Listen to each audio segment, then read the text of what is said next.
We're discussing the Echye. What three words did I give you? Echye, Asher, Echye, but remember the I was, I is, and I will be? You remember the three words that I gave you? Yes. Yeah, that was the meaning behind it. Did anybody write it down? Because I'm pretty sure I wrote.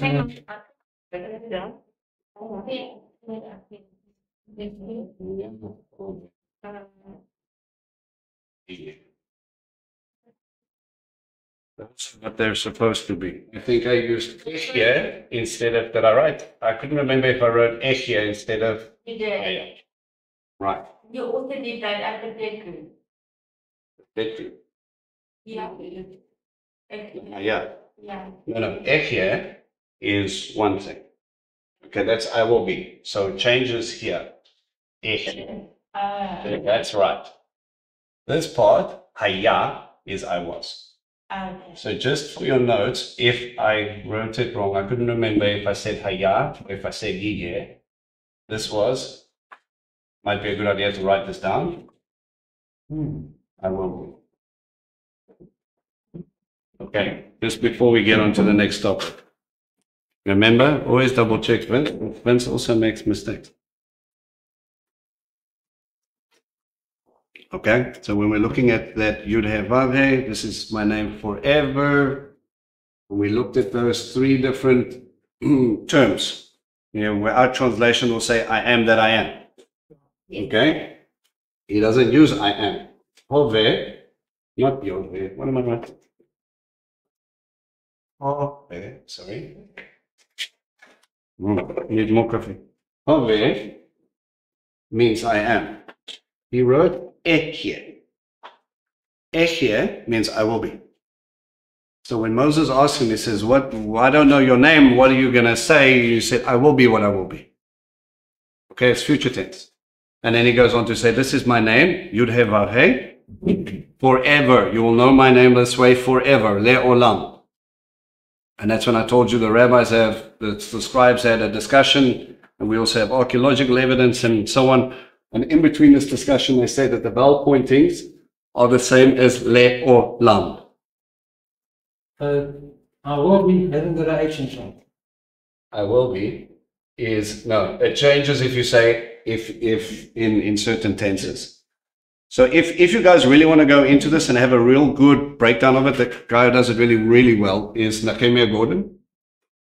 Okay, if you want to go look at Nehemiah Gordon, go look at the study he does on the name, and then he will actually take you through many of the transcripts, show you what you should be looking for, etc., and how they found not only the rabbi documents, but also over 1,000 manuscripts with the full vowel pointings thereof. Okay? And if you really want to go into it, you can explain the origins of where people get Yahweh from or what they seem to be and take it back to historical understanding, as well as, like I said to you, the three most popular at this point is Yahweh, Yehovah, and Yahuwah. I'm not going to sit and panel beat people with pronunciation. I think we have enough evidence to prove one more than the rest. But what I want from you is to understand context. Georgina? Which one?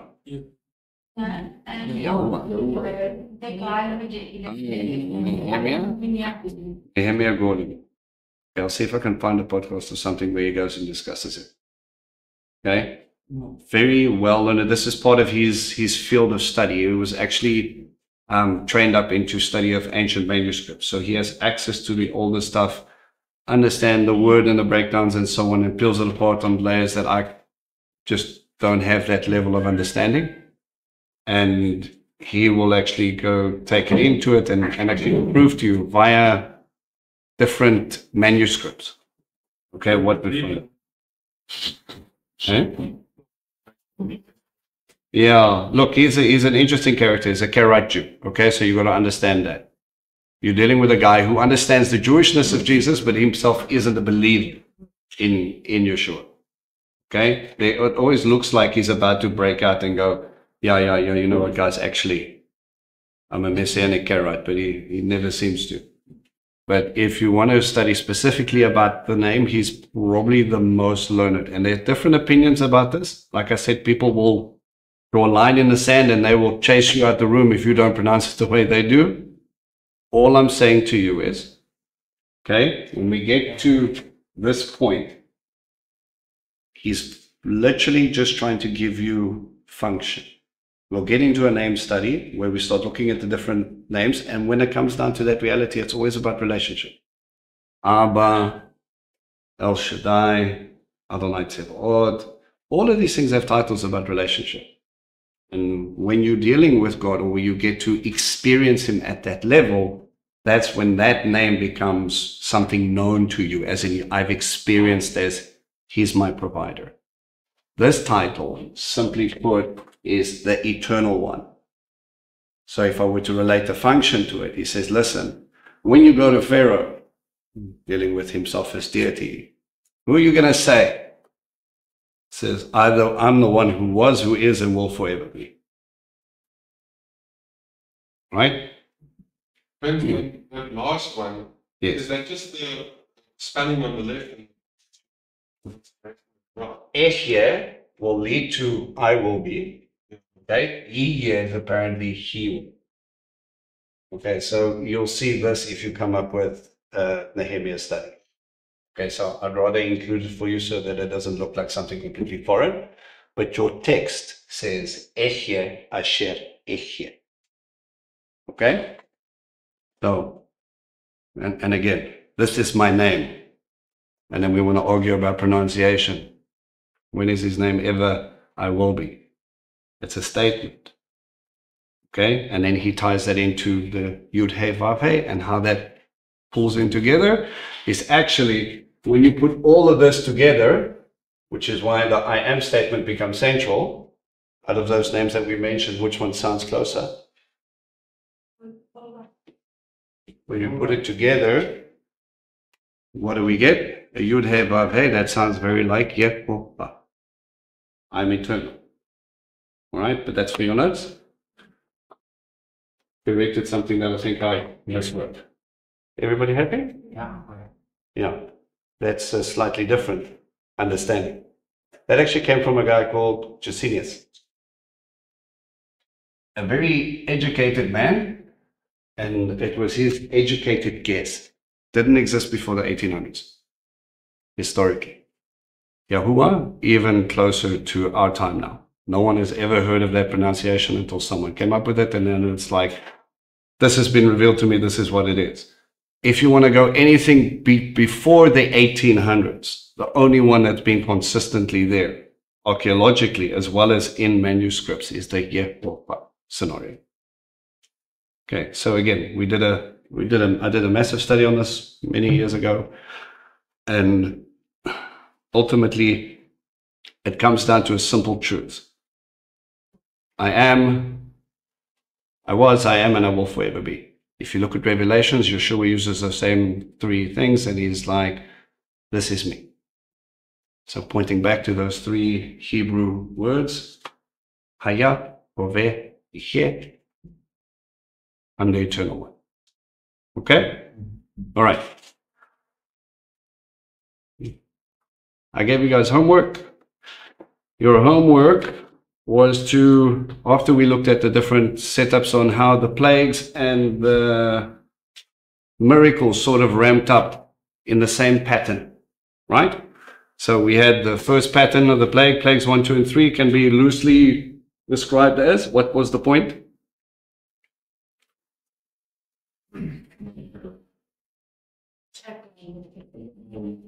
I am. I'm Adonai. Right? So plague 1, 2, and 3, the point becomes I'm Adonai. Remember, that was, again, a lesson not only to the Hebrews, but also to the Egyptians. This is a blanket statement. Thereafter, he says, plagues 4, 5, and 6, I am Adonai and I can. Right. So there will be light in Goshen, or there will be this happening. Goshen's going to be fine, and everybody else is going to have a hard time. I am God in your midst. Plagues 4, 5, and 6. Then he ramps it up again. 7, 8, and 9. 10 is a culmination of that fact. What does he say? I have no equal. Okay? And then we went up and we looked up Yeshua's pattern and we looked at those different miracles. And we saw in the beginning there's sort of parallels in his ministry where he goes in the beginning and he kind of reveals himself right at the base. Right? Hi, it's me. Then he ramps up and he starts to deal with different people groups, belief system, or also between nations. And then from there he comes up and then we dealt with I have no equal. He did miracles that no other prophet had done before. You guys remember this? Stop me if I'm just trying to help recap. Okay? Right. From there, I asked you to go look at the breakdown of what is explicitly used with the Passover. Okay? So I wrote this out for you. Can everybody see this? Everybody got access? Okay, this is the breakdown you should have in your notes. You have something similar? But fans, we were partying last night.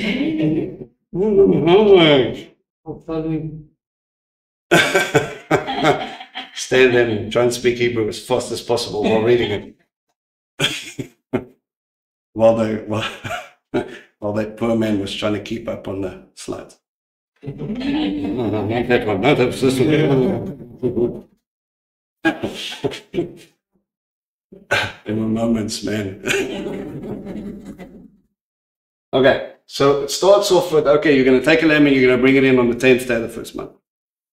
Okay, so this is the Old Testament layout. So what we're trying to identify, again, if Yeshua is our Passover lamb, he has to fulfill the implications of the Passover lamb, correct? Okay, and what do I mean by fulfill? Meat.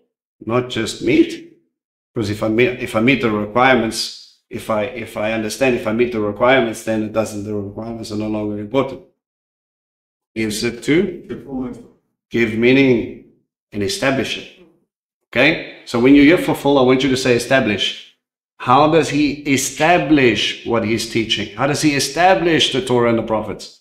I did not come to abolish, I came to fulfill. This is the truth. This is the heart condition. This is what you're missing.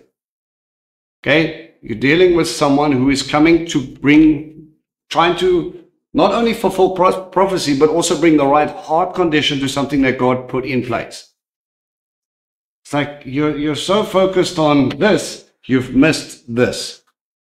And this is where we'll hit an interesting speed bump, because Yeshua uses two different aspects to give us the full heart condition of what Passover is about. Right. So 10th day on the first month, the lamb comes in, he gets inspected for 4 days. Right? Lamb must be perfect.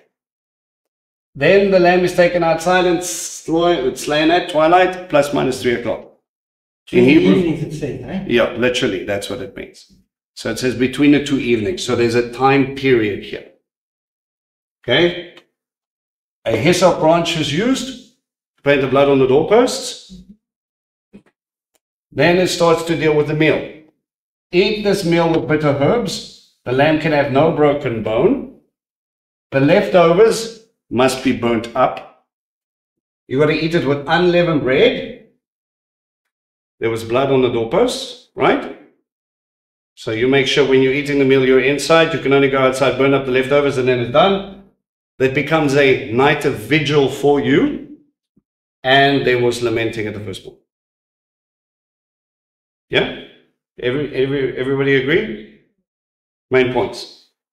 All right. So if we look to Yeshua, also first fruits. If we look to Yeshua, there should be a parallel.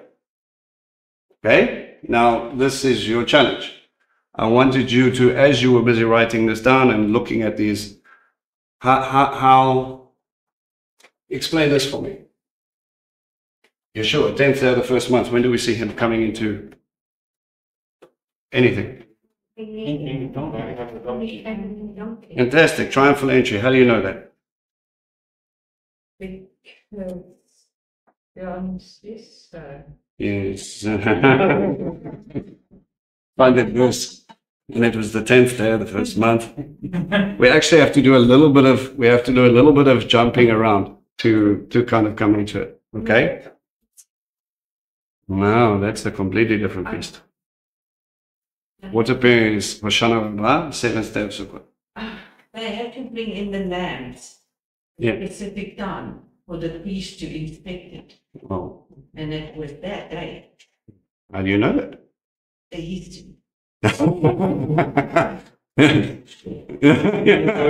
There we go. We're just like we're gonna join the dots. And there we go. It is. How do you know that? I have no idea, but it is. Okay, you need to jump around a little bit with this one. Okay, so go quickly to John chapter 12. John 12 verse 1. Yeah, this is the shortened version. The other one is if we start to break up Daniel, and then you have to count from the building of the plaza and the moat. If you don't know what I'm talking about, don't worry about it. Because Daniel starts to give a decree that ties in with Nehemiah's reestablishing of the walls.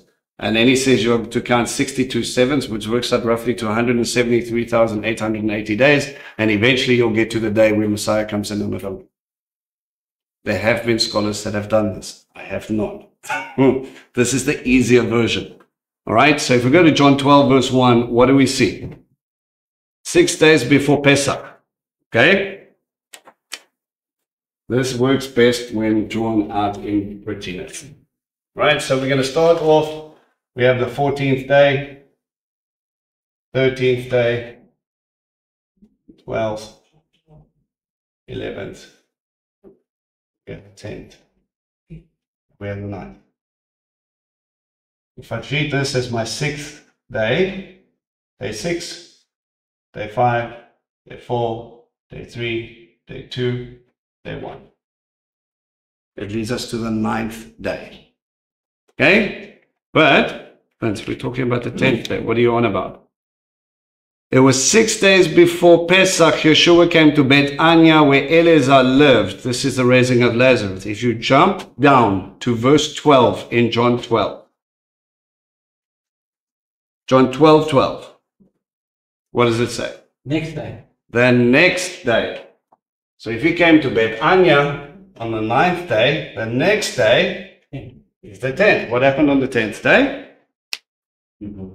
There was a large crowd that came for the festival that heard Yeshua was on his way to Jerusalem. They took palm branches and they went out to meet him shouting, Hoshiana, Hoshiana. So that triumphal entry that we see is according to the perfect timeline which God had laid out for us. You bring in the lamb and you bring him into the house. And you will, if you carry on reading the accounts after the triumphal entry, Yeshua is in and out the temple for the next 4 days. So he comes in at the triumphal entry, palm branches, and he's bouncing in and out the temple, God's house, for those 4 days. And he's teaching, and he's being questioned, and he's being grilled, and even to the point where his arrest comes in, Pontius Pilate is also inspecting the land. Until he eventually says, I find no fault with this man. The Sanhedrin, and these guys had to bring false witness after false witness to try and trip him up, but nothing stuck. Why? Because he was unblemished. I have no fault with him. I have to lie to say that there's something here. So yeah, it's an interesting analogy. He comes into Father's house and he gets inspected for 4 days. Are you the perfect Lamb of God? Okay? And it's also interesting that while he was being tested, he was busy testing the people. He was asking them questions, doing things and so on to check their heart condition. Came up, the lamb must be unblemished. Like I said, Pontius Pilate, as well as the Sanhedrin, they could not find no fault with him. Right? Lamb slain at twilight. How do we know he was slain at twilight? He died at 3 o'clock. Okay, so we can actually get a bit of a timeline. Someone go to Mark 15, verse 25. And someone go to Mark 15, verse 33. And someone go to Matthew 27, verse 46.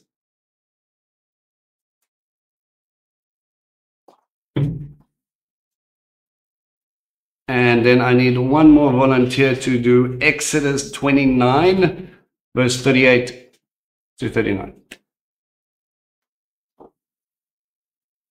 Mark 15, verse 25 tells us. Who's got that one? It was the 3rd hour and they impaled him. Now, on the 3rd hour, roughly, 9 o'clock. Your translations, some translations will say. So he gets put on the cross at 9 o'clock. 9 o'clock in the morning. Okay, so our timeline starts there, 9 a.m. Mark 15, verse 25. Okay, Mark 15, verse 33 says, And being the 6th hour, darkness came over all the land until the 9th hour. okay, so we have a 3-hour timeline. So this is the 3rd hour. Then the 6th hour, darkness, that lasted 3 hours. 3 hours until the 9th hour. What hour is it? Mark? 33. Mark 15, verse 33. And at that point, Matthew 27,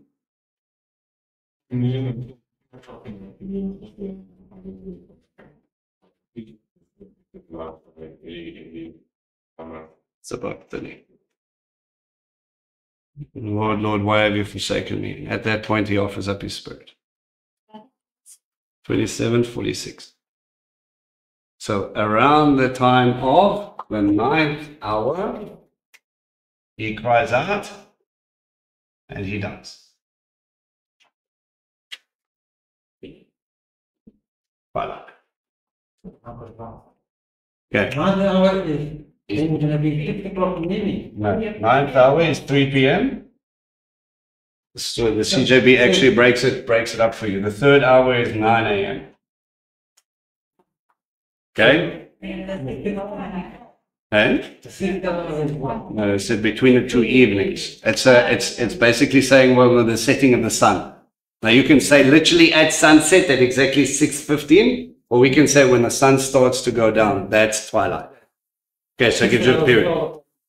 Yeah. So what we have here in the middle is a 3-hour darkness spell. So, It's like the 3 days. Mm. Basically coming into play. And you start to see a little interesting parallels here. Ali? First the people are thinking, Eh? what's the first thing?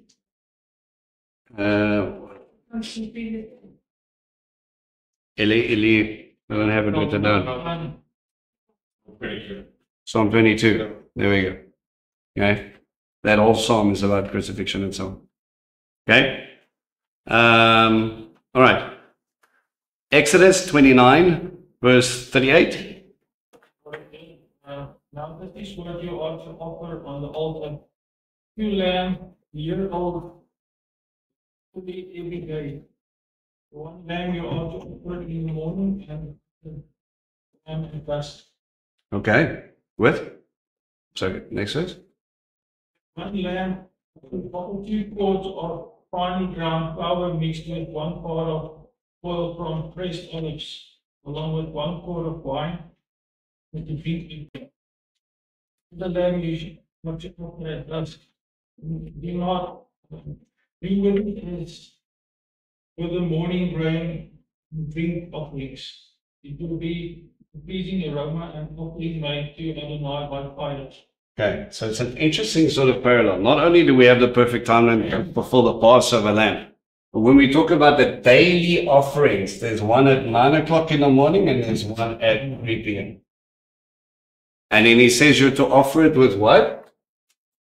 Grain, mincha, wine, and olive oil. Olive oil. You use olive oil to anoint people, yes? The first question. So the Messiah gets offered, this is my blood, this is my body.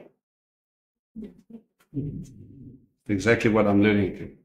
So remember, that has to be also unleavened. So we see an interesting parallel with the time, and from the time he gets put on is the time your daily offering takes place, and also at the time where he dies, it's not only Passover fulfilled, but also a daily offering fulfilled. Okay, so specific.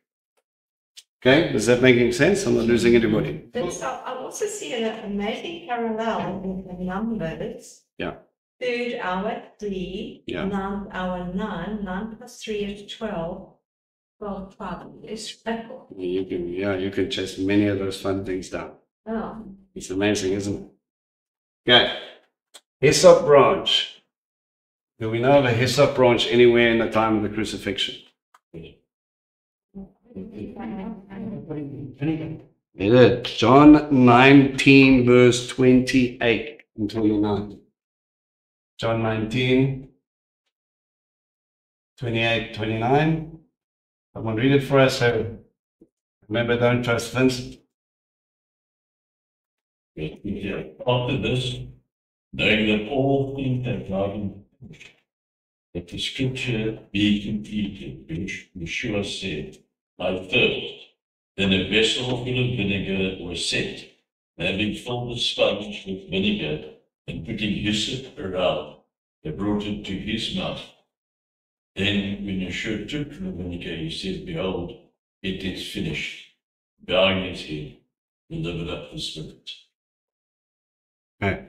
So you think something is such a small detail as someone just taking a sponge and passing it to him. You think a Roman officer really, or a centurion really cared about the fulfillment of the Passover lamb, and he just happened to have hyssop lying around?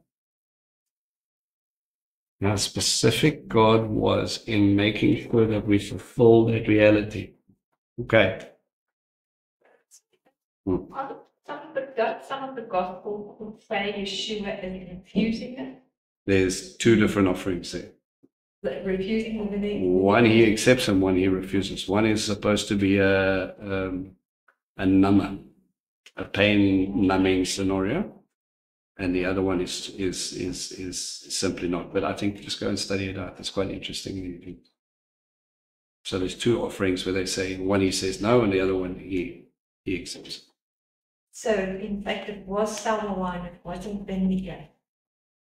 Because As far as I apparently remember. vinegar is a raising agent or whatnot. It depends on certain. And you wouldn't have had that raising agent. It was probably sour wine, yeah. But there's, like I said, go and look at the different words, and then you see the different usages for that. I haven't really got my notes. So I don't want to veer too much off and say yes, definitely, 100%. This is exactly what it was. I don't have it yet. It also has something to do with the cup. What the wine or sour wine vinegar. What? The 4 cups. That See has that? to do with it. It's more. I think it has more to do with. The thing is, when you're dealing with the cups have to deal with the 4 promises, right? And he says, I'll only drink of this one when I drink of it new, when we in the kingdom of heaven. So there's one where it has a future implication. But the refusal to drink, if you're going to say your refusal, if it is about pain, he didn't want it to be numb. He understood why he was there, and he wanted to be focused on God, which in itself is a difficult reality here. Because if you look at that statement, Father, why have you forsaken me? Like, this is Yeshua having a conversation the entire time he's with God. Why is he saying he's forsaken? Why is he separated? Makes all sin. Okay, when was the last time Yeshua was separated from God? Let that sink in for a little bit. Our sin separates our relationship with God, right? So as soon as he took our sin upon himself, there was an immediate separation. I think. Is that the dog or the light? Because I mean, how does it go with when the light versus darkness thing? But because of the separation between the Father and Yeshua, was no light in Part of it's part of it. I think it points to the heart condition. What's going on here? Because ultimately, when that should have happened, is at the Garden of Gethsemane. Remember when you pray, he says, "Let this cup, if there's any other way, let this cup pass." What cup was he talking about? But Right, the cup of wrath that they talk about. So the wrath of the nations that was supposed to be given to the nations, now he takes it and he drinks. It's like, if there's any other cup, I mean, we're talking about Passover and promises and cups. What cup would you refuse? Judgment. He said, this is the wrath of God. And now that gets poured out onto him. If there's any other way, if there's any other way, if there's any other way. And that ties in, interestingly enough, with the way we press olives. Right? Remember, he prayed 3 times.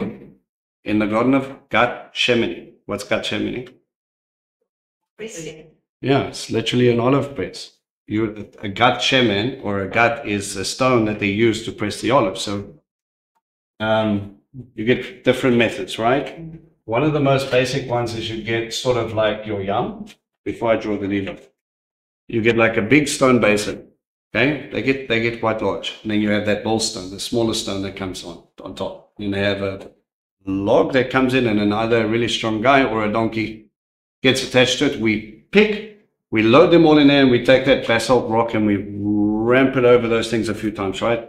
Point to crush the seed. We want to crush the seed because there is oil in the seed of an olive. So once we have that, we scoop it up and we put it into these round sort of bags that sort of fill on the other side, and we pack them on top of each other. We make a big pile, and then we get another lever. Piece of wood comes out, and it gets put on there, and on the end of that, we add a weight.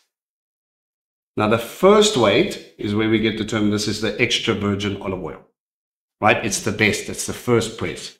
And that only gets used for anointing and temple purposes. This is the best of the best. This is not common. So we use that press, it rolls down into a little hole, they scoop it up, and then even when they get to the last little bit, they can't get to it. What they do is they pour a little bit of water. What happens when you put water in oil? Oil rises, and you get to scoop the last little bit and make sure that you get the best. Then you clear out the water again, and then we go second stone. Second press, lower quality oil.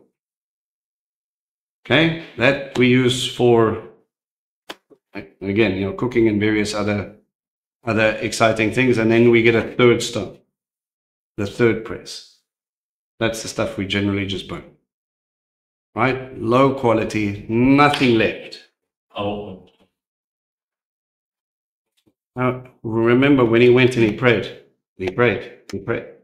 This is going to come up again in this notes to fulfill a part of this Passover thing. Is that pressing, again, was our sin. And his anointing is being squeezed out.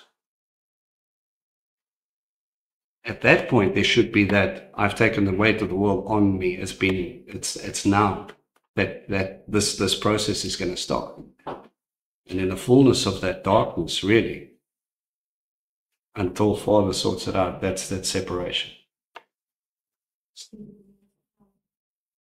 Yeah, our weight. Sweating like drops of blood, yeah. The thing is, and it's again, the sin of generation, past, present, and future, if you can say. He was being pressed with sin I haven't even committed yet. If you really think about it, right? That forgiveness of that blood is already there. I'm still making teshuvah for it, so my heart will change, but that has already been placed on him and dealt with. Okay? So you're going through this process, and this complete separation, that separation from God because of what I've done. Right? Passover is an amazing celebration, but a difficult time because ultimately you're celebrating the death of an innocent man because of something I did. And he tells you, remember. Now you're going to go, okay, I'm really happy you did it, but I don't like the fact that you had to. But I'm grateful that you did. That lamb has to die for me to live. It's the same picture we have, except now it's my rabbi, my God. In one of the Psalms, there's a veiled reference to where his face was disfigured and unrecognizable. And I read that he wasn't crucified like really, really high up. Yeah, no, he wasn't. Because of the supposed blasphemy, the people were able to pick stones and stone him. But his bones weren't broken, but they hit him and marred his face with these stones and rocks. Passers-by were actually doing that, as well as everything else that he suffered. I don't remember. They beat him pretty badly before he even got on. But I think a couple of them did connect the stones, and there is a veiled reference to it in one of the songs. You'd have to look at it. The point of the cross wasn't so much to make you a public piñata for anybody else's benefit except for Rome. Rome's idea was that I wanted to make it, and again, normal crucifixion height is probably hanging about, yeah. Is that so you can walk up to him and you can spit in his face if you like. This is what happens when you mess with Rome. And the whole thing is supposed to be a slow, painful death, eventually, normally to asphyxiate the person. Water builds up, comes up, and eventually covers the lungs. The only way you can catch your breath is to push up. Now, what we understand from what Josephus says as well, just to finish the imagery and then we'll move on, is that he says that they didn't put nails into everybody. Says that Romans reserved that for those they hated. Generally, they were tied on with rope. Okay? And that point of, they give you a little step at the bottom. If I want to catch my breath, I have to push up off the step. And I can catch my breath. I can breathe for a little bit and hold it as long as I can. And eventually, when my legs give out, the fluid continues to build. Can't breathe. Breathe, breathe, breathe, breathe, breathe. Hold it, hold it, hold it. So when they want you to die quicker, what do? Break your leg. You can't stand. Still, quicker is a relative term. You must understand, Romans really knew how to kill people. Right? And they wanted you to understand this is what happens when you come against Rome. Okay? All right. So, hyssop branch. Bitter herbs. We are to eat the meal with bitter herbs. Any sort of parallel that you can think of, think Hebraically for Yeshua. What was bitter about the Passover? Right, we can look at the betrayal of Judas. That must have been difficult. Remember, he was given positions of authority, and he looked after the common purse, but also in the way we understand the seating arrangements, this will come up again without trying. Blood on the doorpost. It was a Roman invention called the triclinium. Look familiar? Right? Our table setting, but it's also the shape of the door. Yes, a chet. Right? The Hebrew letter. And what we understand historically is that each person going around the table has a specific sort of hierarchy, order of placement. So here we have our 12 disciples. Right?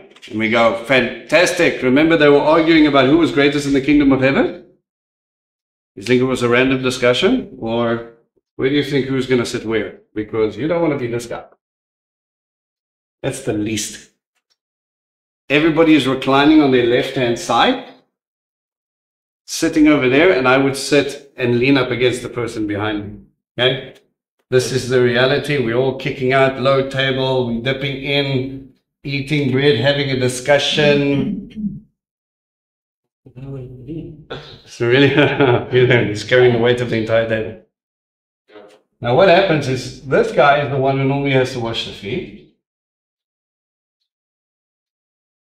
This guy is the one who has to watch the door.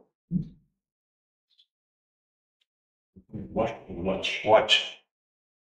This one is the host. Okay, so who's the host? Whose table are we sitting at? Yeshua. Who was reclining on Yeshua? John. Beloved. I watch the door. You're the first line of you're the first line of defense. So it's almost like I trust you with my life type of vibe. Okay? Who is the guy? Let me hear your rabbi's words. Whoever dips his hand in the bowl with me, he's the one who will betray me. Ooh.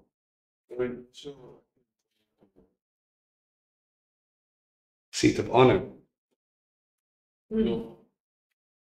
I've got your back. That little whisper, go do what you need to do. What's Judas doing? All this building up. And when Peter, generally the guy at the end, is when Yeshua gets up to start washing the feet, who has the most to say?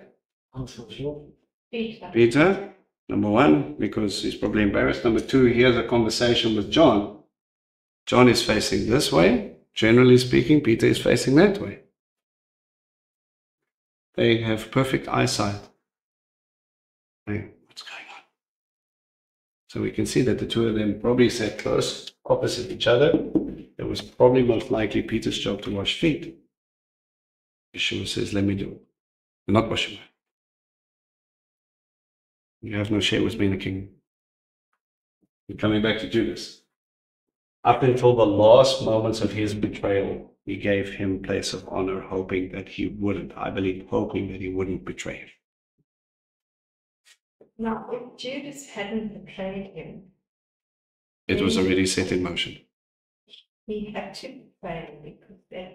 No, I don't believe so. Do you think then? Okay, remember I told you about that Roman emperor that survived this assassination attempt, and his right-hand man, or the guy who became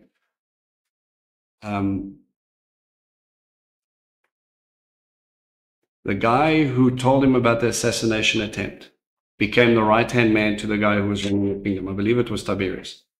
Okay, and Tiberius didn't want to really run the kingdom. Eventually, he went off and he stayed in a grotto along the Amalfi Coast in Italy. And this man, his name escapes me now, it starts with a G. I want to say Gesenius or something like that. He was the one eventually running the kingdom. And while Tiberius was busy doing really perverse things and not caring about anything else. You're the emperor, you get all the taxes, you get all the applause, you get everything else. Look at you, you're amazing, that's great. Well, this man is busy running everything. And eventually someone plants a seed in his head and he says, listen, why don't you just kill him, and you're running the kingdom anyway, you might as well be Caesar. Except Tiberius found out about it and had him executed. He sends a letter throughout the entire Roman Empire. If any form of insurrection, if anyone else utters that they're a king, have them executed.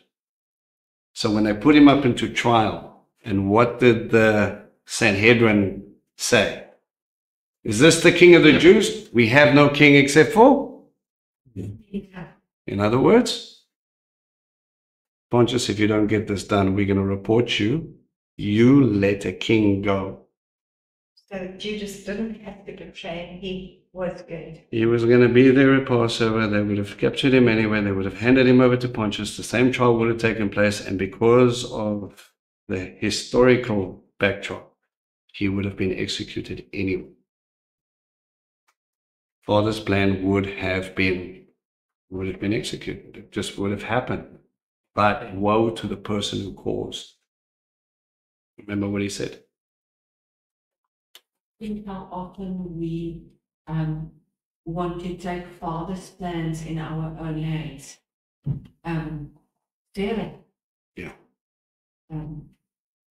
Like I think in my own life as well, where we can actually just trust. Yeah. It's his timing. It's his job to do the blessing, right? It's his job to make that establish those things. He said this was going to happen, but again, you don't want to be on the wrong side of that banner. Judas, what Judas. Yeah. Was he a Jew? Yeah, yes. No, he was Jewish. He was one of the 12. Yeah. Okay. All right. So, bitterness of betrayal, we can say the bitterness of separation from God. You can say the bitterness of crucifixion. There's definitely a whole bunch of bitterness going on.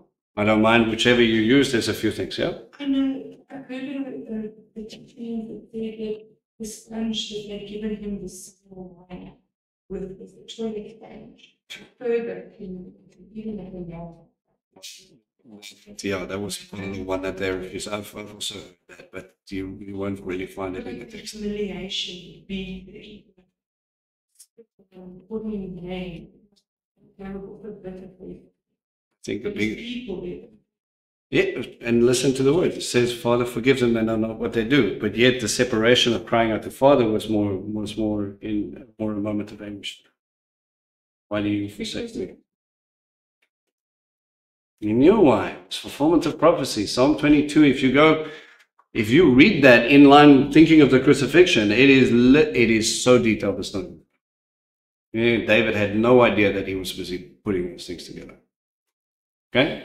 Anyway, so bitter herbs. Lamb, no broken bone. Remember when they came to break his legs and they say, oh, it's high Sabbath coming up. No, we don't want anybody hanging around. Don't need dead people here. It makes the Jews upset. They found out he was already dead. They marveled at the fact. And what did they do? They stabbed him on the side. What came out? Water and blood. And we see that same picture from Cana again. Remember, water to wine. Start of his public ministry, really. Starts at water, at the baptism. Finishes public ministry at a Passover Study. When the water is of a picture of birth, Yes. right? Yeah. No, there are many different And paragraphs. medically also specified that you want to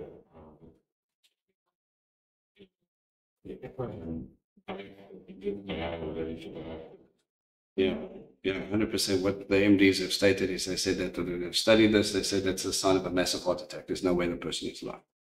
It's also symbolic of the Torah ritual of the bird that gets set free. It had to have water and blood poured onto it, then it was set free into the field. The one bird had its neck wrung.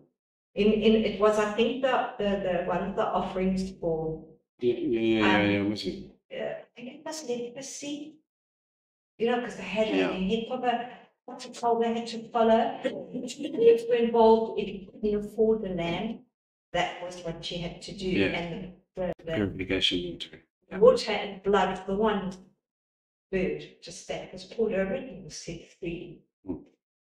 Yeah, good point. But it's also, if we look at the tabernacle, later where they wash their hands, after they did that. I don't know. So we chase our tails with 50 million different things at just one point, right? Can be important related to first is right taken out. Second element, to decide right. In part of birthing the bride, yes, but also at the same time, remember, it's not just about birthing the bride, because at the Passover meal, the third where he offers up the cup was a proposal already. So he had identified it. It's bringing it to the fullness, but definitely so many parallels with the first Adam and the second Adam. Okay, lots to play with. All right, leftovers burnt up. Help me understand that one. Hmm? Yeah, that's the scalpy, right? So if the leftovers have to be taken outside, can't leave it out. We're getting out of there, burn it. It's time. The third day. Yeah? It's on the third day that the leftovers. The next day. Remember, well, if you're going to the Passover reality, it was we ate the Passover lamb, we're in the house, where really have to say that we go out, you burn up, and then we're out. We're not taking any of that with us. Is it because possibly at that time they were in Egypt? Yeah. And that was so sacred, that lamb. It represented Yeshua, Yeah. a veiled reference to Yeshua. So do not allow this incredible, holy representation of Yeshua to be left to rot, etc. Rather just burn it up, maybe. Well, the Passover lamb was taken, he was devoured, he was taken off, and he was buried. We believe he was buried on going into unleavened bread, right? Because he didn't see, what is the Bible describe? He didn't see decay. Yeah. He didn't, yeah. So But that's see a in reference the to- time that he was already Yeah. sort of buried. It could be, for me, the nicest picture I think of this one is when he said he offered up his spirit. So in everything, when we burn something up in the offering system, it's an ole offering, right? An ole offering, the heart condition is purely about giving everything. There was nothing left of Yeshua. He offered up his spirit. He's like, I've done everything he wants. All in, wholeheartedly, there's nothing there. So for me, at that point, it kind of, that makes sense to me. Okay? Unleavened bread, like I said to you now, unleavened, he was obviously unleavened. It also, in the time of this, if you look at your timeline, on the 15th day, just before, as we were going into twilight, Passover lamb slaughtered, they took him off the cross, they wrapped him up as fast as possible, and they got him into the tomb going into sunset. Right? So he was buried also at unleavened bread. Blood on the doorpost. A Roman invention and a seating arrangement. Okay?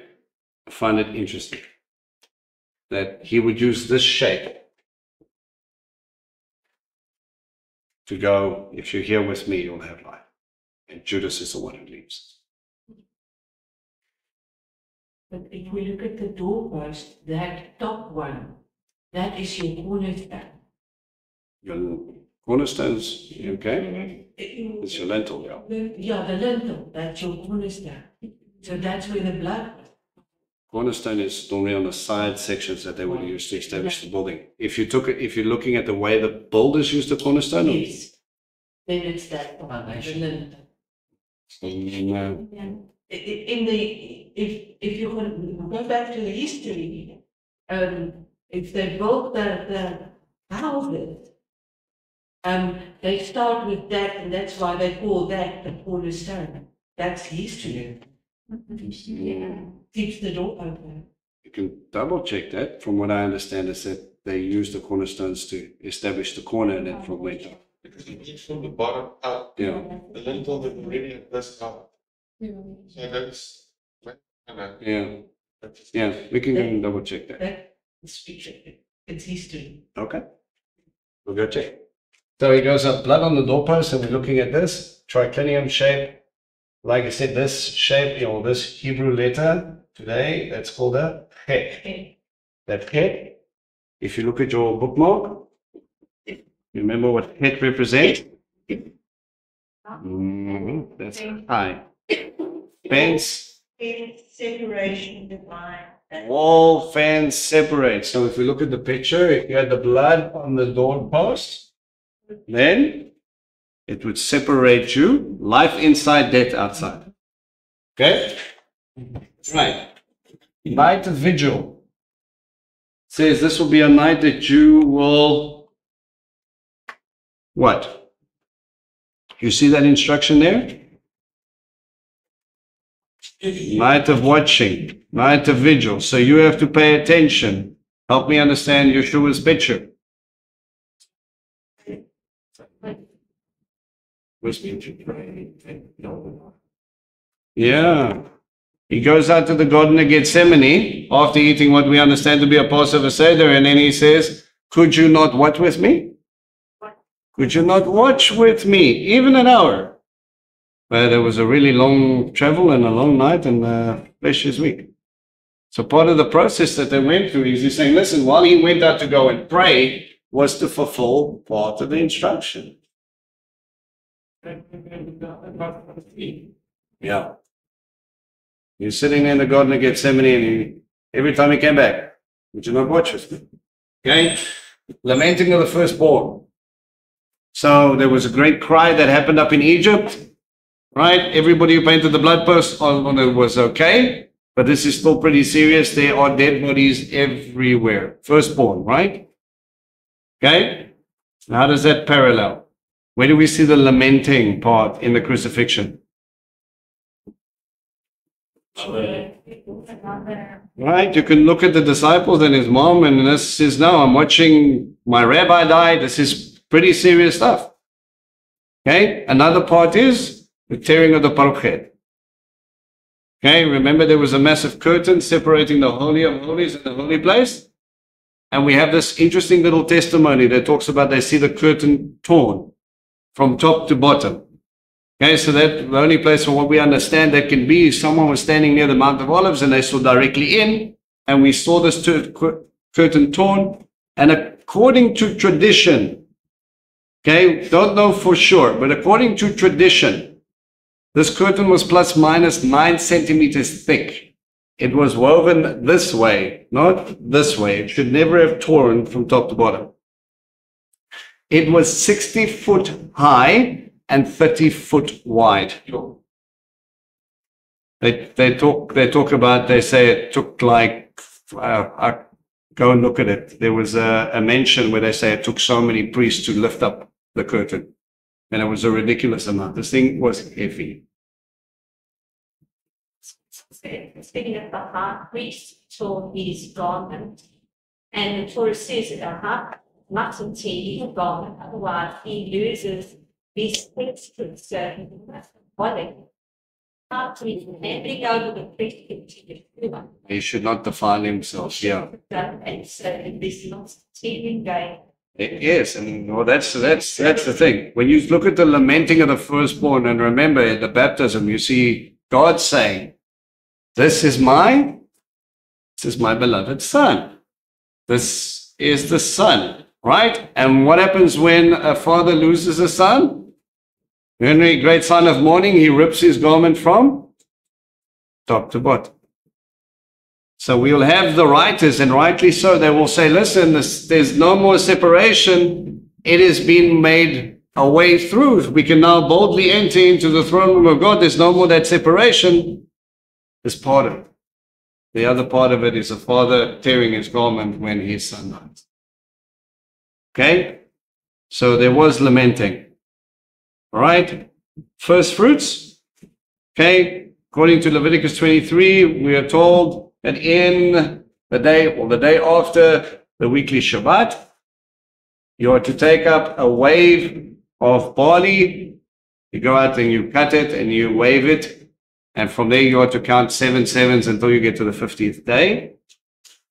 The festival of first fruits, or Sefirat HaOmer, as some of the calendars might call it, the waving of the sheaf. What does that got to do with Messiah?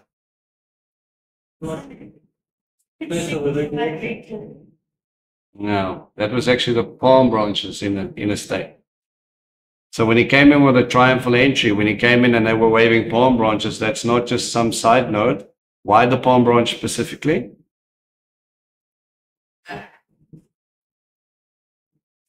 Because they're big and they can slap Romans with it.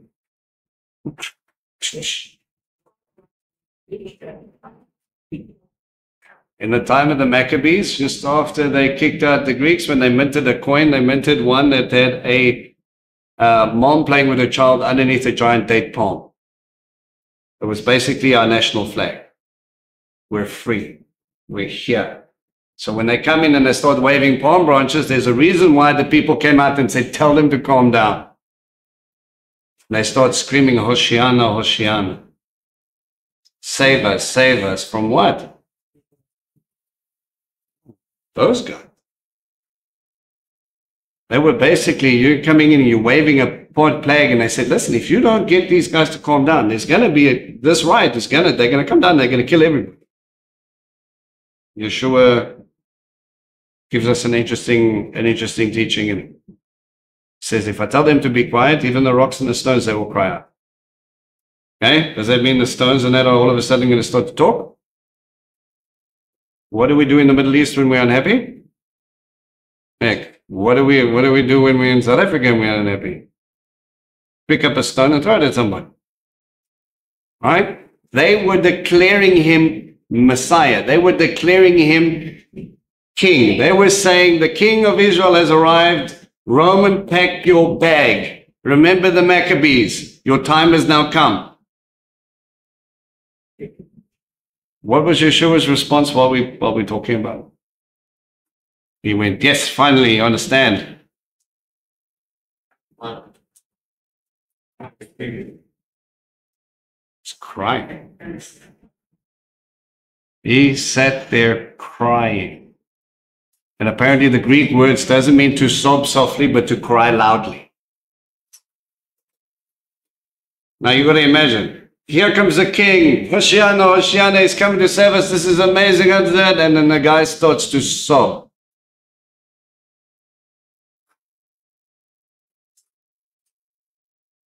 Like Jeremiah. But the reason why he sobbed.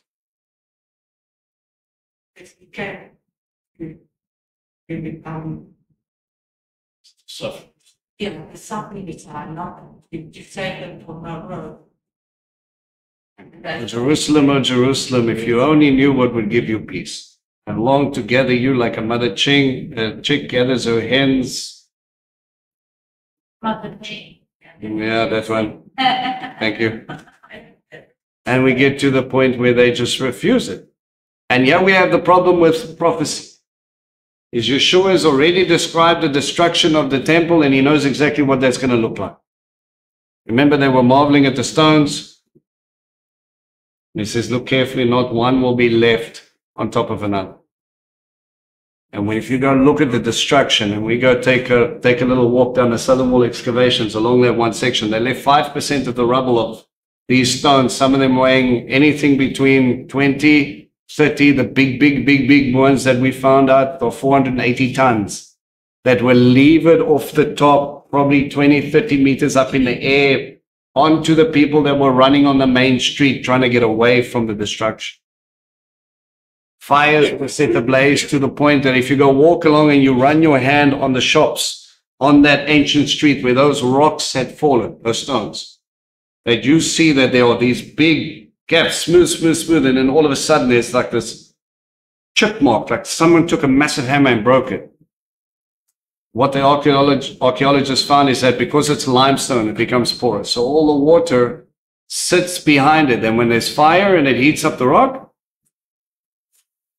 and you're running, you're getting stones dropped on your head. You're getting this shrapnel being shot at from the sides. And people apparently were swallowing their gold and their jewels so that they could leave with something, and it tore their guts and they dropped in the street. If only you knew what would give you peace. Daniel had already prophesied that the legs of iron would be there. After it would come another kingdom in the 10 toes. Only after that will the stone detach from the mountain and destroy the kingdoms of men. You're fighting the wrong thing. You've missed it. Palm branch waving. Nothing. Okay? But what is it about waving the body?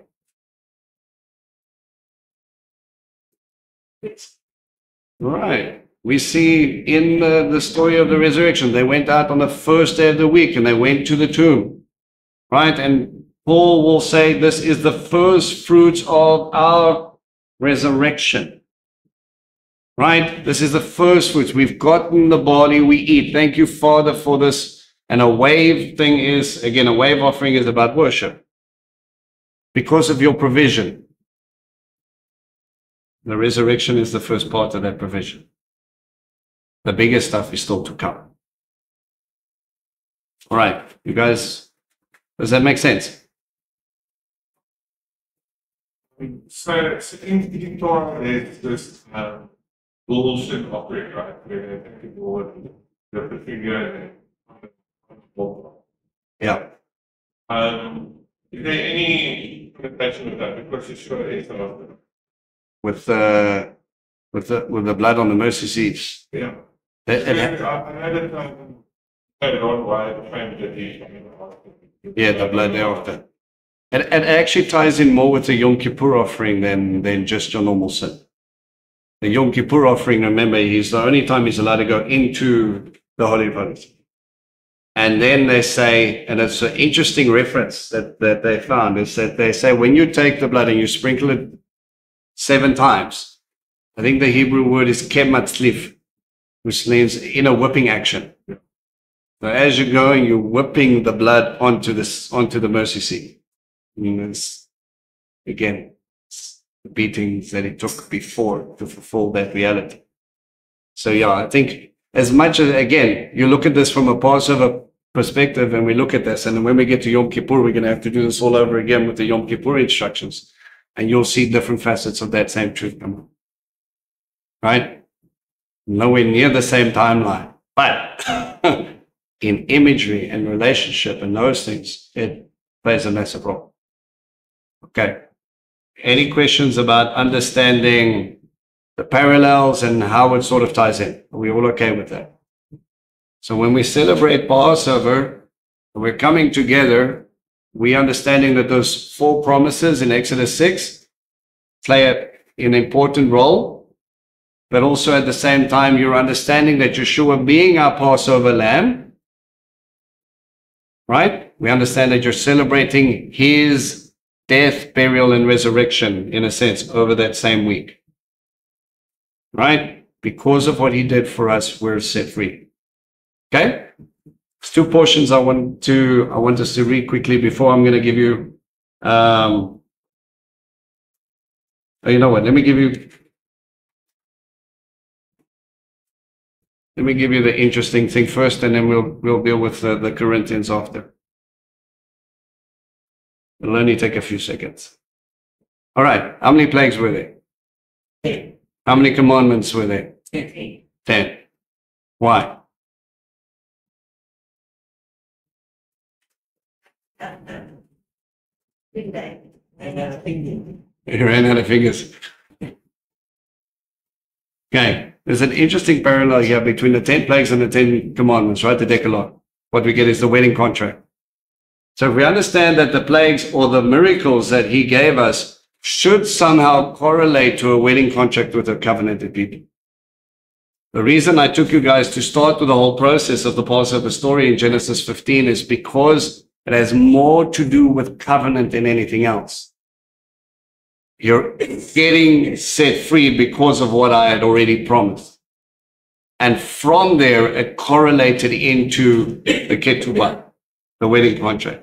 But what you will also find is if you study the creation story, there are 10 statements where God says, God said. You want a list of verses? Genesis 1. Okay? Genesis 1, and the rest is going to be verses 3, 6, 9, 11, 14, 20, 24, 26, 28, and 29. So Genesis 1, verse 3, 6, 9, 11, 14, 20, 24, 26, 28, and 29. 10 statements in creation. So you're going to now marry the idea of covenant with creation. in the beginning, you were created to be in relationship with God, and the purpose of that was for what? Dwell with Him forever. He created you for that perfect relationship. So in the creation, you forgot who I was. I taught you who I was so that you can come back into relationship. Interesting parallel, eh? You don't listen. Not part of my creation. Not my people. So the Ten Commandments would encapsulate the 613 commandments. And if we add 613, you get 10. Yes. Yes. But again, the 613 commandments is tradition. Okay. Are there really 600? If you actually go through the list, you'll find that you might split it up differently. And then some rabbis will say this is 613, and some rabbis will say this is 613. They'll take one commandment and they'll split it into 3. So it's an interesting study. Okay. What was I going to say now? 10.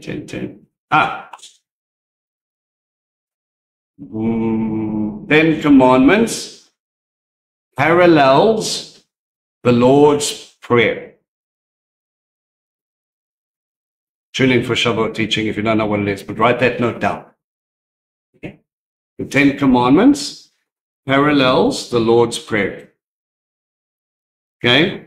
Don't have time to go into it now, but I'll definitely do it for a Shavuot teaching, okay? So just remind me and then I'll break it down for you. If you want to play up until then, you can look at it. Okay, all good. Right. Last little snippets. 1 Corinthians 5, verse 7 to 8. Says, get rid of the old yeast so that you may be a new unleavened batch as you really are. For Christ, our Passover lamb, has been sacrificed. Therefore, let us keep the festival. Again, he's writing to Corinthians. There's a mixed multitude attached. The instruction is to keep the festival, not with the old bread leavened with malice and wickedness, but with unleavened bread of sincerity and truth. Part of your process that you have to go through is understand that it is our instruction to keep it, not only from your rabbi who says, every time you do this, think of me. This is a memorial for you. What we're doing is we're not slaughtering the Passover lamb. We're eating lamb, remembering the Passover lamb. This is about what he did for us, his promises that he has fulfilled so that he could establish this thing. So when we celebrate it, we celebrate him. And it has future implications. The last portion we're going to read is 1 Corinthians 11.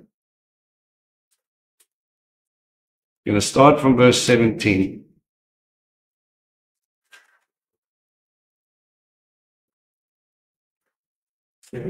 Yeah. 1 Corinthians 11 from verse 17 to the end of the chapter. This is something we have to pay careful attention to. We can learn from the mistakes of what was going on. It says, but in giving you this next instruction, I do not praise you, because when you meet together, it does more harm than good. For in the first place, I hear that when you gather together as a congregation, you divide into cliques, and to a degree I believe it. Granted that there must be some division among you in order to show who are the ones in the right. Thus, when you gather together, it is not to eat the meal of the Lord, or the Lord's Supper. He'll explain what that is. Because as you eat the meal, each one goes ahead on his own, so that one stays hungry while another is already drunk. Don't you have homes to eat and drink in, or are you trying to show contempt for God's community and embarrass those who are poor? What am I supposed to say to you? Am I supposed to praise you? Well, for this, I don't praise you. You come in there with your own agenda, you set up your stuff, you do your whole thing, and you're not paying attention to anybody else in that. For what I received from the Lord is just what I passed on to you. That the Lord Yeshua, on the night he was betrayed, took bread, and after he made the bracha, he broke it and said, this is my body, which is for you. Do this as a memorial to me. This is the Lord's Supper. It's Passover. Likewise, also the cup after the meal, saying, this cup is the new covenant affected by my blood. Do this as often as you drink it, as a memorial to me. So the idea where we get communion from is literally the Passover meal, and it's specific. We'll go into it on the night. Which cup did he take? There were 4 promises. There were 4 cups. For as often as you eat this bread and drink the cup, you proclaim the death of the Lord until he comes. Therefore, whoever eats the Lord's bread or drinks the Lord's cup in an unworthy manner, listen carefully, will be guilty of desecrating the body and blood of the Lord. So let a person examine himself first. Then he may eat of the bread and drink from the cup. For a person who eats and drinks without recognizing the body, eats and drinks judgment upon himself. This is why many among you are weak and sick, and some have died.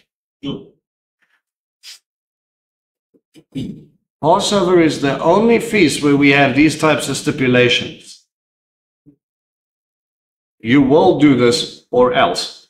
This is the starting point for you as a believer. But you think this examining yourself links up with getting the chametz out of your house?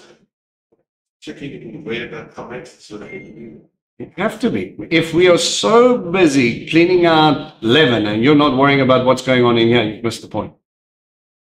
You know, Yeshua said, beware of the leaven of the Pharisees. Right? He's ultimately saying, it's like, then they argued, oh, like, it's because we didn't bring bread. Guys, it's bigger than the bread. This is about your heart condition. When you're cleaning out your house, are you cleaning out your house? Are you coming before Father and you're saying, Father, is there anything in here that shouldn't be? Maybe I picked up a bad habit. Maybe there's something that he's been highlighting to me that he's telling you, you need to get rid of it and you don't want to. It amazes me that we will have so many people when they come into these instructions and they have to give up what? I have to throw away what? You know how long it took me to do this? You know how much stuff I've got? But where's the heart condition? If Father is asking you to do this, why are you arguing against him? It's very simple. The king has announced there's a feast and you're invited. You'll remember the crucifixion, the resurrection of your Messiah who died to give you a seat at that table, and you're complaining about throwing away a couple of items. Now we can't eat bread. You'll survive. You know, 7 days is not that long. Dog biscuits. Don't eat dog biscuits. Very great for you, man.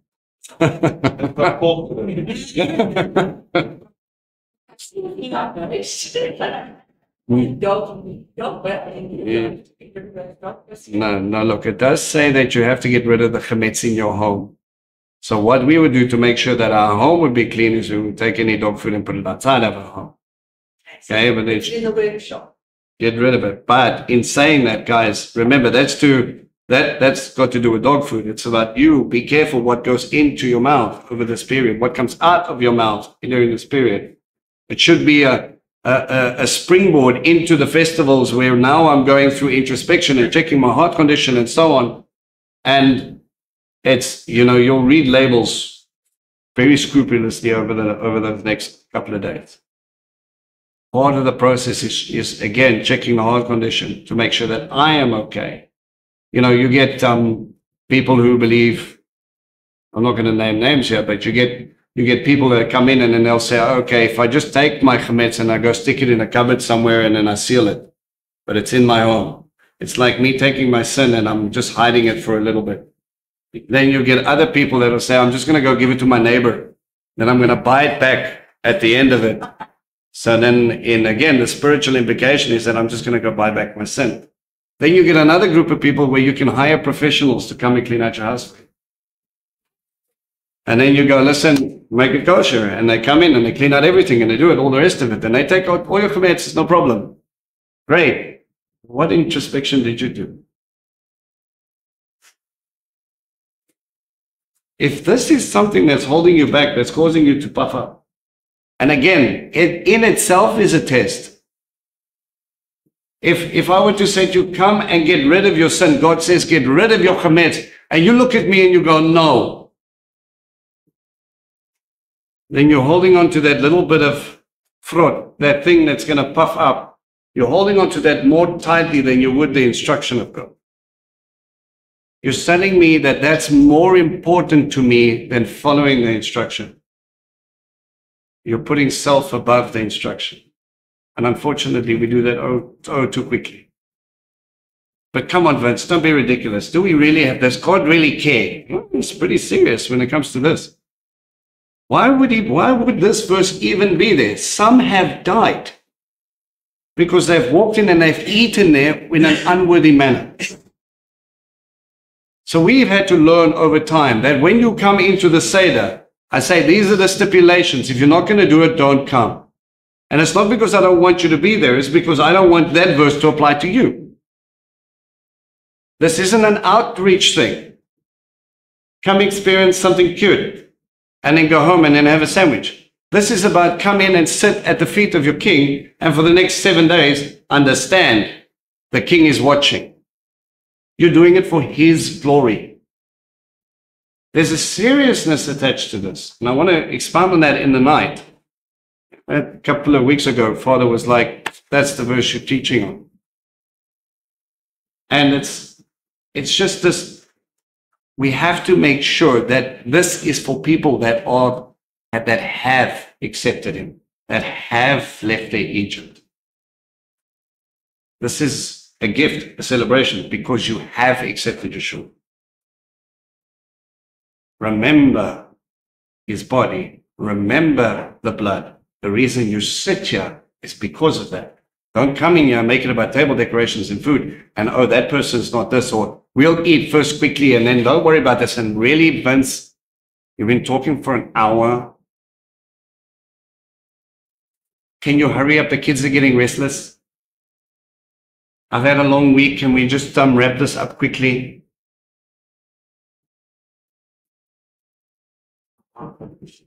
You have to understand, you're in this. And I think for us as people who really want to understand the discipleship challenge, if your rabbi came here into the room and he said, listen, I want to go and teach you something, let's just quickly go walk the wilderness. Or come and follow me, and he doesn't stop when he gets down the road. Rabbi, where are we going? Yeah. We've got some people to go see. Where? George. Let's take the car. How many of us would follow just to hear the word, just to be covered in the dust of his footsteps? You have an opportunity that many people don't. Don't make this about anything else. Verse 30 or verse 31. If we would examine ourselves, we would not come under judgment. But when we are judged by the Lord, we are being disciplined, so that we will not be condemned along with the world. The point is that you will not be condemned with the world. The point of Passover was to save you. I am the Lord. I can distinguish between my people. I have no equal. Here I am. Lecha Chorai. And let's walk to the promised land. But you're going to leave that stuff behind.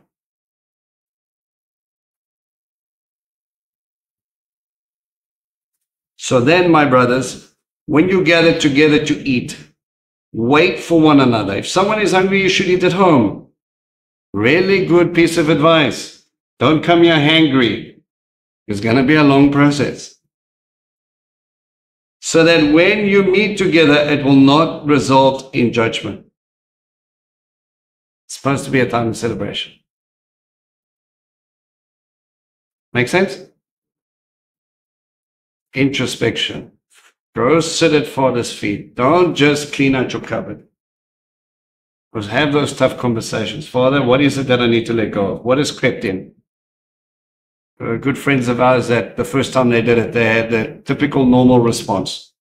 Does God really care about this stuff? And he's busy making his own unleavened bread and they're getting all upset. Because this is now extra PT and he's got stuff to do and all the rest of it. And then all of a sudden Father just tapped him on the shoulder in a sense and said, look at what's going on. He says, look at where the stuff, the chametz gets everywhere. It's in the cracks, it's in that point, it's over here, it's all the rest of it. And in that moment, he realized, how much have I allowed things to encroach that have allowed me to change or distracted me or taken me away from what Father has called me to be? Or am I making this about how much matzah I can eat versus Yeshua laying his life down for me? This is a big fact. This is a big celebration. It's an opportunity to sit at your King's feet. This is why you need to remember it, establish it, keep it. It's precious to him. It should be precious to you. Any questions? Now, if there are any let me ask this. Are there any calendar discussions that you guys would like to go down? Maybe for next week. What is the God of calendar? Okay? Now there's a lot of different things, and then you're going to get those people are going to be celebrating on this day. Vince, why are we doing it on this day? If you don't really have an understanding yet, maybe we should just run through it next week. Okay? I'll highlight one or two differences on what's out there and kind of hopefully just point you back to the text. And then from there we can, again, hopefully bring you a little bit of peace because those people are celebrating on that day. We're celebrating on a different day. The Jews are celebrating it on whenever, or those people have said it's already passed. I want you to be on sound footing. A lot of different voices screaming out there. Not a lot of it is biblical. Okay? So next week.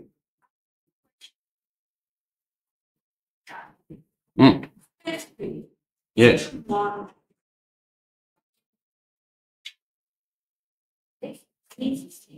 Wasn't this will be not very enough. Why would HDL have some 90? Right, with the resurrection. Right. So again, when we look at the way the timeline works in your Leviticus 23 layout, when it talks about first fruits, it was something specifically done for the priests. Right? So do the wave offering, and he tied in that whole temple thing to go, this is the way it is. It should be remembered or commemorated. Okay? The same way. Okay, let me ask you this. When we're celebrating Passover, right? When does Passover start? Make it practical for us as a fellowship. When does the Passover start? The Sunday evening. And the Passover is actually the event when he was crucified, right? Okay, so while we're busy having the spit braai, roughly 3 o'clock, are you going to stop and you're going to commemorate that moment? Or when you go into the Seder, when we actually go into the festival of unleavened bread, that's actually when they did the meal of remembrance. See what I'm saying? So there are moments or pit stops where you're going to have to go, okay, hang on a second, guys. Acknowledge that this is the time. Or 9 o'clock that morning when you're busy waking up, he was hanging on a tree. There are so many of these little aspects that you can and you should take time with, but the instruction says these are the things that I want you to gather on, and this is what I want you to remember. It's the same as Ascension Day. We see that a lot in the churches. When did he ascend?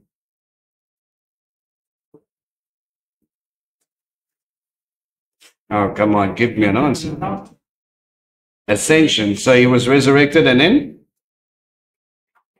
40 days. On the 40th day of what? The 40th day from counting the Omer. So in the counting of the Omer that God tells you to do, he says on the 40th day, oh, by the way, this is the time he ascended. When he tells you to count it, he doesn't tell you to stop at the 40th. It's interesting. But it is definitely something where we need to, as a group, to say, guys, this would be the day. Okay? So I've got no problem commemorating that. And obviously, it's a bit difficult for practically everybody to come together at the same time. Okay? But it's something that we can look at. Okay? But this year, well, next Saturday, We will have to anyway, because it actually the 7th, that becomes the 7th day of the Holy Convocation. So that and first fruits will coincide for us.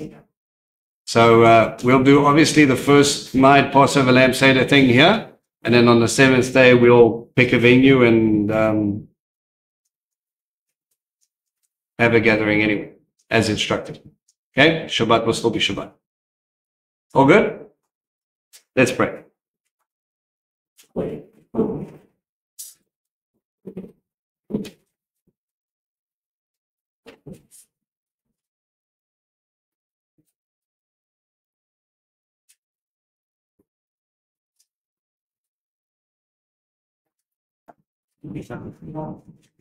Oh yes, so we're all gonna.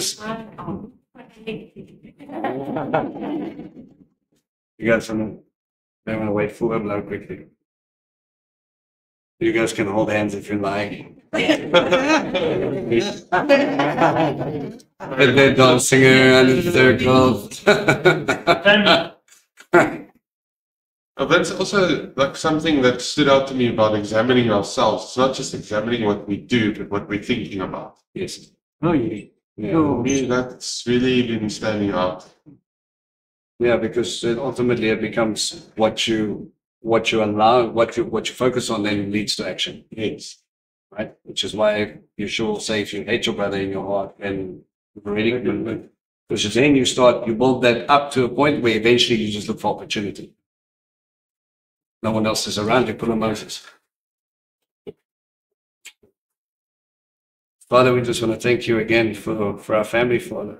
For again the celebrations last night, Father, and this time today where we can just again focus on your word. Father, we just pray that as we prepare now, Father, that you would help us as we clean out, Father, come to you and you would highlight for each of us, Father, where distractions sit, Father, where unforgiveness sits, Father, where the judgment, being judgmental maybe, Father, I don't know. Whatever it is, Father, I just pray that you would help us. Help us let go. Help us come here, Father, full of expectation and excitement, Father, to sit at your feet. We thank you for the word, Father. We just look forward to this as a family. In Yeshua's name we pray. Amen.